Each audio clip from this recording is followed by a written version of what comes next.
अस्सलाम वालेकुम students, welcome to my channel Lubna's education.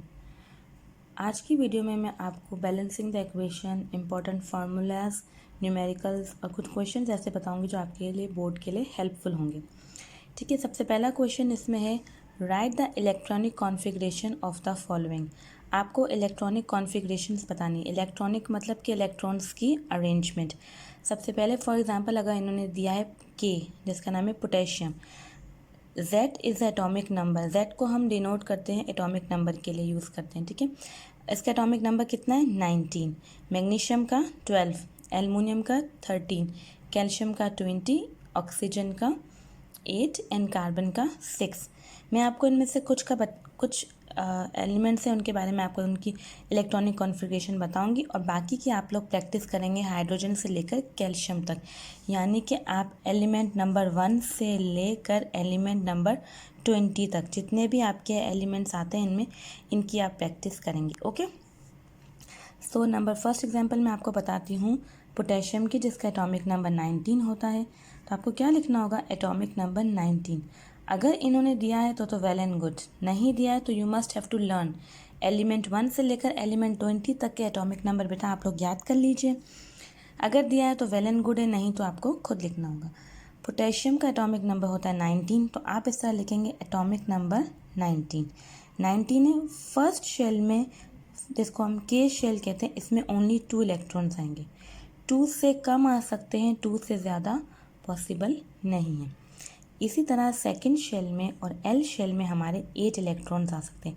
8 से कम आ जाएंगे लेकिन 8 से ज़्यादा नहीं आ सकते। मैक्सिमम लिमिट 8 की होती है। इसी तरह थर्ड शेल और एम शेल है, इसमें हमारे 18 इलेक्ट्रॉन्स आ सकते हैं, बट मिनिमम इलेक्ट्रॉन्स कितने आएंगे, 8 आएंगे।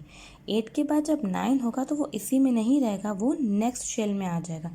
इसके लिए पूरा फॉर्मूला है, पूरा फिनोमेना प्रोसीजर है कि हम ऐसा क्यों करते हैं, वो आपको नेक्स्ट जब आपकी हाई लेवल की क्लास होगी फर्स्ट ईयर, उसमें आपको एक्सप्लेन किया जाएगा। अभी वो आपके लेवल का नहीं है।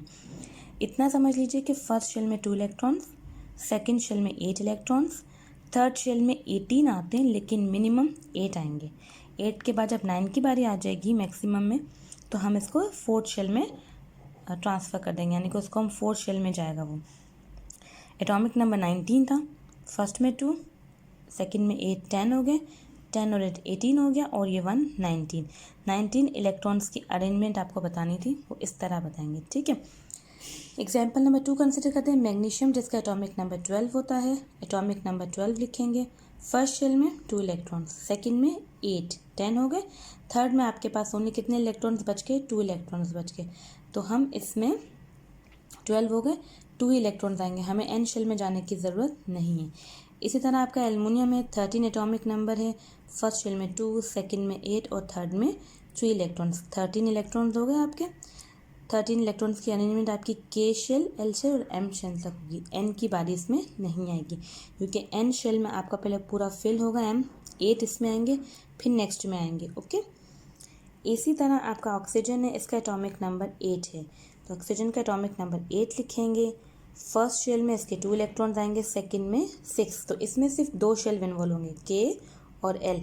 एम शेल की बारी इसमें नहीं आएगी, क्योंकि हमारे इलेक्ट्रॉन्स कितने 8 है, 2 एंड 6, 8। ओके, सेकंड हमारे पास एग्जाम्पल आती है कार्बन 6। कार्बन का एटॉमिक नंबर 6 होता है। फर्स्ट और के शेल में 2 इलेक्ट्रॉन्स आएंगे, सेकंड और एल शेल में हमारे 4 इलेक्ट्रॉन्स आएंगे। तो हमारे इस तरह कितने इलेक्ट्रॉन्स हो गए, 6 इलेक्ट्रॉन्स हो गए। बेसिकली ये आपको इलेक्ट्रॉन्स की अरेंजमेंट बताने कि किस तरह हम इलेक्ट्रॉन को अरेंज करते हैं। ठीक है, अब नेक्स्ट हमारे पास आ गया कैल्शियम। कैल्शियम का एटॉमिक नंबर है 20। ठीक है, यहाँ पे मैंने लिख दिया एटॉमिक नंबर 20। फर्स्ट शेल में 2 इलेक्ट्रॉन्स, सेकेंड शेल और एल शेल में आपके 8 इलेक्ट्रॉन्स, 10 हो गए। थर्ड शेल में आपकी 8 इलेक्ट्रॉन्स, तो ये आपके कितने हो गए, 18 हो गए। अब 2 इलेक्ट्रॉन्स बच गए, तो हम इनको एन शेल में डाल देंगे, वहाँ एन शेल में आ जाएंगे। तो 8 और 2 10, 10 एंड 8 18, 18 प्लस 2 20। ये हमारे 20 इलेक्ट्रॉन्स की अरेंजमेंट हो गई, जो कि हमारा कैल्शियम है। तो हाइड्रोजन से लेकर कैल्शियम तक के जितने भी हमारे एटॉमिक नंबर से एलिमेंट आते हैं, वो सब की प्रैक्टिस आप कर लीजिए 1 to 20 एलिमेंट्स। जैसे मैंने आपको बताया था, एलिमेंट 1 to 20 तक जितने भी एलिमेंट्स आपके पास आते हैं, आप उनकी प्रैक्टिस कर लीजिए। ये मैंने आपको कुछ बताए थे ताकि आपको क्लियर हो जाए। ओके, नेक्स्ट क्वेश्चन है क्वेश्चन नंबर 2, आप देख लीजिए। Calculate the number of electrons, proton and neutron in the following. ये आपको कुछ मैंने एग्जाम्पल्स निकाली हैं, कुछ तक निकाले हैं इसमें से क्वेश्चंस, तो मैं आपको एक्सप्लेन कर देती हूँ कि इनमें आपको नंबर ऑफ इलेक्ट्रॉन, प्रोटॉन और न्यूट्रॉन फाइंड आउट करना है तो कैसे करने हैं। ठीक है, सबसे पहले नंबर 1 कंसिडर करते हैं, सोडियम Na23, 11 इसका एटॉमिक नंबर। ठीक है, तो ये है हमारा सोडियम Na1123। 11 जो होता है वो एटॉमिक नंबर होता है, यानी कि number of electrons and proton, और ये होता है आपका एटॉमिक मास। ठीक है, तो हम क्या करेंगे, इलेक्ट्रॉन और प्रोटॉन तो 11 होते हैं, तो यहाँ हमने लिख दिया number of electron 11, number of proton 11। अब नंबर ऑफ न्यूट्रॉन मालूम करना है, तो हम कैसे फाइंड आउट करेंगे, जो हमें यहाँ पर एटॉमिक मास दिया हुआ है कोने में 23, इसमें से हम 11 को माइनस कर देंगे तो हमारे पास क्या आ जाएंगे, नंबर ऑफ न्यूट्रॉन आ जाएंगे, that is 12। 23 minus 11 is equals to 12। इसी तरह आपके सेकेंड एग्जाम्पल आप कंसिडर करें, कैल्शियम 20 इसका एटॉमिक नंबर है, मतलब इसके नंबर ऑफ इलेक्ट्रॉन्स और प्रोटॉन 20 है। ये जो दिया हुआ है 40 है इसका एटॉमिक मास नंबर है। अब मास नंबर में क्या होता है, मास नंबर से हम इलेक्ट्रॉन्स के नंबर को माइनस करेंगे तो हमारे पास न्यूट्रॉन आ जाएगा, क्योंकि ये एटॉमिक मास तो है लेकिन ये नंबर ऑफ इलेक्ट्रॉन और प्रोटॉन है। 40 में से आप 20 को माइनस करेंगे, 40 में से आप 20 को, तो आपके पास 20 आंसर आ जाएगा, डेट इज़ ये आपका न्यूट्रॉन हो गया। ठीक है, इसी तरह आपके पास पीबी जो लेड कहलाता है, इसका एटॉमिक नंबर 82, तो इसके इलेक्ट्रॉन्स 82, प्रोटॉन भी 82। अब 207 में से आप 82 को माइनस करेंगे तो आपके पास आ जाएगा 125, और ये होते हैं इसके न्यूट्रॉन्स।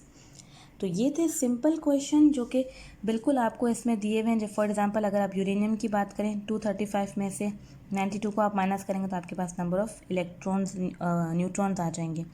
92 इलेक्ट्रॉन और प्रोटॉन है, इसी तरह कार्बन है, इसी तरह आयोडीन है, हर एक में इसी तरह से। ये मैं आपको 3 फोकस करूँ कि आप इनकी प्रैक्टिस करना चाहें तो आप इसकी प्रैक्टिस कर सकते हैं। ठीक है, इन क्वेश्चन के बाद ये आयंस वाले क्वेश्चन मैं अब आपको एक्सप्लेन करती हूँ, जिसमें यहाँ पर फिगर नंबर नहीं दिए हुए लेकिन आयंस दिए हुए, -2, यहाँ पर ये +2, ये -1, ये फिर +2। ये इनमें हम इसमें हम इलेक्ट्रॉन प्रोटॉन कैसे फाइंड आउट करते हैं मैं आपको ये अभी बताती हूँ। ओके, हाँ जी, तो अब हम बात करते हैं O-2। O हमारा ऑक्सीजन है। ऑक्सीजन का एटॉमिक नंबर हमारा 8 होता है, इसका मतलब हमारे पास 8 इलेक्ट्रॉन 8 प्रोटॉन होते हैं। मैंने यहाँ पर नंबर ऑफ़ प्रोटॉन तो 8 लिख दिए, लेकिन नंबर ऑफ़ इलेक्ट्रॉन मैंने 10 लिखे। क्यों 10 लिखे, क्योंकि यहाँ पर इसके ऊपर चार्ज है -2। -2 का मतलब होता है कि इसके पास 8 इलेक्ट्रॉन या 8 इलेक्ट्रॉन्स इसके पास हैं, 2 इलेक्ट्रॉन बढ़ गए तब इसके ऊपर -2 चार्ज आ गया, क्योंकि इलेक्ट्रॉन का चार्ज माइनस होता है। तो जो 8 इलेक्ट्रॉन से इसमें +2 करेंगे तो आपका 10 हो जाएगा। ये -2 था, इसको हम +2 करेंगे तो हमारे पास 10 आ जाएगा। इसका मतलब हमारे इलेक्ट्रॉन कितने थे, 10 थे। किसमें, O-2 में, आयनिक फॉर्म में। ओके, इलेक्ट्रॉन वैसे ऑक्सीजन में 8 ही होते हैं, लेकिन ये -2 है, इसीलिए यहाँ पर इलेक्ट्रॉन कितने हैं, 10 हैं। 8 + 2 10। अच्छा, इसी तरह मैं बात करती हूँ मैग्नीशियम की। मैग्नीशियम में हमारा आता है +2। नंबर ऑफ़ इलेक्ट्रॉन्स इसके भी 12 होते हैं, नंबर ऑफ़ प्रोटॉन इसके भी 12 होते हैं, लेकिन यहाँ पर +2 है, इसीलिए मैं 12 में से इसको -2 करूँगी तो आंसर आ जाएगा 10। तो इसके इलेक्ट्रॉन कितने हैं, 10 होते हैं। +2 था, इसका मतलब 2 इलेक्ट्रॉन इसके निकल गए। प्लस चार्ज जब आएगा जब आपके पास इलेक्ट्रॉन्स निकल जाएंगे, माइनस चार्ज जब आएगा जब आपके पास इलेक्ट्रॉन जमा हो जाएंगे, आ जाएंगे एक्स्ट्रा। 8 इलेक्ट्रॉन्स थे, 2 एक्स्ट्रा आए तो प्लस किया तो 10 हो गया। इस तरह यहाँ पर 12 इलेक्ट्रॉन थे लेकिन +2 है, इसका मतलब हम यहाँ -2 करेंगे, 2 इलेक्ट्रॉन निकल गए तो आंसर क्या आ गया आपका 10। तो इसके इलेक्ट्रॉन 10 हो गए और प्रोटॉन इसके 12 हो गए। इसी तरह जब हम क्लोरीन की बात करते हैं, क्लोरीन -1, ठीक है, नंबर ऑफ प्रोटॉन और इलेक्ट्रॉन 17 होते हैं, इलेक्ट्रॉन भी 17, प्रोटॉन भी 17, लेकिन ये -1 था इसलिए हमने 1 इलेक्ट्रॉन को उसमें प्लस कर दिया तो 18 हो गया। इसका मतलब हमारे पास 1 इलेक्ट्रॉन आ गया। -1 चार्ज का मतलब है 1 इलेक्ट्रॉन बढ़ गया, 17 में 1 प्लस करेंगे तो आपका 18 हो जाएगा, तो यहाँ पे 18 इलेक्ट्रॉन्स। इसी तरह आपकी बात करते हैं कैल्शियम की। कैल्शियम में +2 आ रहा है, ठीक है, नंबर ऑफ इलेक्ट्रॉन और प्रोटॉन कितने हैं? इलेक्ट्रॉन 20 हैं, प्रोटॉन भी 20 है, लेकिन यहाँ पर जब +2 था तो हम क्या करेंगे, यहाँ 20 में से -2 करेंगे तो आ जाएगा 18। ठीक है, 20 में से आप -2 करेंगे तो आएगा 18। तो हमारे इलेक्ट्रॉन कितने हो गए? 18 हो गए। प्रोटॉन कितने थे? 20। इलेक्ट्रॉन भी 18 ही थे, लेकिन ये +2 की वजह से हमारे 2 इलेक्ट्रॉन चले गए, दे दिए किसी को, तो बच गया 18। ये था आपका इलेक्ट्रॉन और प्रोटॉन हम किस तरह फाइंड आउट करते हैं इसमें, आयनिक फॉर्म में और सिंपल फॉर्म में। ओके, अब मैं आपको बैलेंसिंग द इक्वेशन बताती हूँ। जी, ये अब हम स्टार्ट करें बैलेंसिंग द इक्वेशन। इक्वेशन में आपको नज़र आ रहा है यहाँ पे Cl2 क्लोरीन, क्लोरीन के कितने हैं हमारे यहाँ पर? 2। यहाँ पे पोटेशियम कितना है? 1। यहाँ पे ब्रोमीन कितना है? 1। यहाँ पर देखेंगे पोटेशियम कितना है? 1। क्लोरीन कितना है? 1। ब्रोमीन कितना है? 2। तो ये बैलेंस नहीं है इक्वेशन। यहाँ पे क्लोरीन 2 है, यहाँ हमारे पास क्लोरीन 1 था, तो इसको बैलेंस करने के लिए हम यहाँ पर क्या लगाएंगे? 2 ऐड कर देंगे। यहाँ पर जब 2 ऐड कर देंगे तो पोटेशियम के पास भी 2 आ गया, तो फिर हमें यहाँ भी 2 लगाना पड़ेगा पोटेशियम के पास। जब पोटेशियम के पास 2 लगा दिया तो ब्रोमीन के पास ऑटोमेटिकली यहाँ पर 2 हो गया, और यहाँ पर ब्रोमीन के पास 2 है, तो ये इक्वेशन हो गई आपकी बैलेंस। इसी तरह आप सेकेंड इक्वेशन में देखिए, कैल्शियम यहाँ पर 1 है, यहाँ भी कैल्शियम यहाँ भी कैल्शियम 1 है, यहाँ क्लोरीन 2 है, लेकिन यहाँ क्लोरीन 1 है। तो हम क्या करेंगे कि यहाँ पर क्लोरीन के आगे हम 2 ऐड कर देंगे। जब हम यहाँ पर 2 ऐड कर देंगे तो यहाँ पर क्लोरीन इक्वल हो गया, यहाँ क्लोरीन इक्वल हो गया, ठीक है। लेकिन यहाँ पे सोडियम इक्वल हो गया, यहाँ पे भी सोडियम 2 इक्वल हो गया, यहाँ पे कैल्शियम 1 है, यहाँ पे भी कैल्शियम 1 हो गया, यहाँ पे कार्बन 1 है, यहाँ पे भी 1 हो गया, यहाँ ऑक्सीजन 3 है, यहाँ पर भी ऑक्सीजन 3 हो गया। इस तरह से आपको देखना है ये सारी इक्वेशंस में, इन सारे पेजेस में, कि आपको बैलेंस करना है राइट साइड पे, यानी कि ये राइट साइड पे जितने आपके मोल्स हैं, जितने आपके एलिमेंट्स हैं, वो इक्वल होने चाहिए लेफ़्ट साइड से। तो ये कहलाता है आपके बैलेंसिंग द इक्वेशन। अच्छा, इसके बाद कैल्शियम कार्बोनेट है, यहाँ पर Ca1 है, यहाँ भी Ca1 है, यहाँ C1 है, यहाँ भी C1 है, यहाँ ऑक्सीजन 3 है, यहाँ पे ऑक्सीजन 2 + 1, यहाँ भी 3 है, तो ये ऑलरेडी बैलेंस है, इसे हमें कुछ भी नहीं करना। सिमिलरली यहाँ पर आपका सल्फ़र 1 है, यहाँ भी सल्फ़र 1 है, यहाँ ऑक्सीजन 2 + 2 4 है, लेकिन यहाँ ऑक्सीजन हमारे पास 3 है। तो इसी वजह से इसको बैलेंस करने के लिए हमने यहाँ पर 2 पुट किया, तो 2 3 6 हो गया। जब ये 6 हो गया तो यहाँ पर तो हमारे पास 4 था, तो हमने यहाँ पर 2 ऐड किया ताकि सल्फ़र के पास भी आ जाए और ऑक्सीजन भी हमारे बैलेंस हो जाए। तो ये थी हमारी बैलेंसिंग द इक्वेशन। इस तरह आप ये सारी इक्वेशंस देख लीजिए, ठीक है। H2 + O2 वाली, फिर इसके बाद Na + Cl2 वाली, H2O + H3O ± OH, ये सारी जितनी भी इक्वेशंस हैं आप देख लीजिए, उनकी अच्छे से प्रैक्टिस कर लीजिए। ओके, ये भी इक्वेशन है बैलेंसिंग द सेम, इसमें भी आपको वही बैलेंस करना है। अमोनियम है, मीथेन गैस है, इसमें आपके पास ऑक्सीजन है, कार्बन डाइऑक्साइड इन वाटर है, इसमें आपके पास नाइट्रोजन है, हाइड्रोजन है, इसमें अमोनिया है, इसमें आपको देखना है कि N कितना है, H कितना है, बैलेंस करना है। ये सारी आपकी बैलेंसिंग द इक्वेशन है। आप इसको गौर से अच्छे से देखकर इसकी प्रैक्टिस कर लीजिए ताकि आपको बोर्ड एग्ज़ाम में प्रॉब्लम ना हो। 3 इक्वेशन आएंगी आपकी 3 मार्क्स की।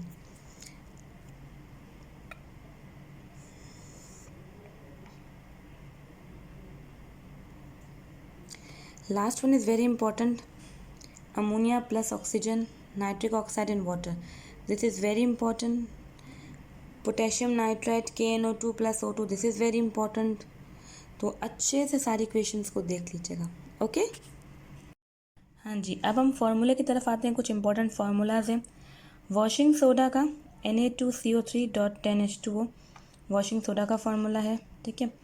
Baking soda NaHCO3, caustic soda NaOH, common salt NaCl जिसको हम सोडियम क्लोराइड कहते हैं, potassium chlorate KClO3, methane CH4, ammonium chloride NH4Cl, silver nitrate AgNO3। अब अगर इसके बाद सिल्वर क्लोराइड हो जाएगा तो सिल्वर का क्या है Ag, क्लोराइड का क्या है Cl, तो AgCl बन जाएगा, ठीक है। इसी तरह अगर मैं कहूँ अमोनियम नाइट्रेट, तो अमोनियम का क्या है NH4, नाइट्रेट का क्या है NO3। इस तरह इस कॉम्बिनेशन से ये फार्मूले बनते हैं। तो ये कुछ फार्मूले इनकी अच्छे से प्रैक्टिस कर लीजिएगा, इनको याद कर लीजिएगा और समझ के कीजिएगा। ओके। अब न्यूमेरिकल स्टार्ट करते हैं। सबसे पहले मोल का numerical. Calculate the number of moles in 80 gram of carbon dioxide. Data बनाएंगे। सबसे पहले आपको फाइंड आउट क्या करना है, number of moles find out करना है। Question mark. गिवन मास आपको कितना है क्वेश्चन में, 80 ग्राम, तो आपने 80 ग्राम लिख दिया। फॉर्मूला मास कार्बन डाइऑक्साइड का कैसे होता है, जो कैलकुलेट करना पड़ता है 44 ग्राम।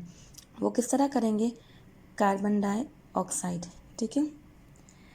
कार्बन कितने हमारे पास 1, एटॉमिक नंबर कितना है इसका 12, तो कितना हो गया 12। ऑक्सीजन हमारे पास कितने हैं 2, इसका एटॉमिक नंबर कितना होता है 16, तो ये कितना हो गया 32। इनको प्लस करेंगे तो कितना आ जाएगा 44। तो ये 44 यहाँ से इस तरह कैलकुलेट किया था हमने formula mass of carbon dioxide, ठीक है। नंबर ऑफ मोल्स हमें फाइंड आउट करने हैं। गिवन मास हमारे पास 80 ग्राम है, 44 हमारे पास फॉर्मूला मास हमने कैलकुलेट किया है इस प्रोसीजर से। मोल का formula given mass divide by formula mass. Solution करेंगे, मोल की हेडिंग डालेंगे। गिवन मास 80 था, फॉर्मूला मास 44 था। इनको डिवाइड करेंगे तो हमारे पास जो आंसर होगा वो नंबर ऑफ मोल्स होगा। नंबर ऑफ मोल्स हम यहाँ पूरा लिखेंगे, लेकिन जब हम मोल को शो करेंगे यूनिट में तो यहाँ पर MOL लिखेंगे, E नहीं आएगा। यूनिट में MOL लिखते हैं, E नहीं लिखेंगे। ये था सिंपल मोल्स का numerical. Okay, next numerical. The formula for rust is Fe2O3। How many moles of iron are present in 30 gram of rust. Rust का फॉर्मूला कितना है Fe2O3।